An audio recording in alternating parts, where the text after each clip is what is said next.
সংযুক্ত আরব আমিরাতের দুবাইয়ে দ্বিতীয়বারের মতো অনুষ্ঠিত হতে যাচ্ছে রেমিট্যান্স অ্যাওয়ার্ড ২০২৪।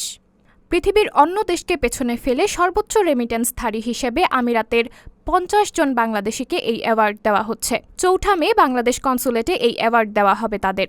দুবাইয়ে বাংলাদেশের consulate consul general BM. Jamal Hossain জানান, বিগত অর্থবছরে সংযুক্ত আরব আমিরাত থেকে বাংলাদেশের রেমিট্যান্স পাঠানো হয়েছে প্রায় $৩ বিলিয়নেরও বেশি।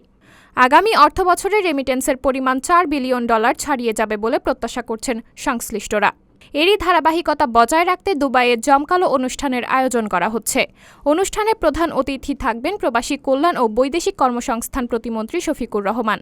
তিনি আরও বলেন, এবারের আয়োজনে ৫০ জন প্রবাসী বাংলাদেশি রেমিটেন্স অ্যাওয়ার্ড পাবেন।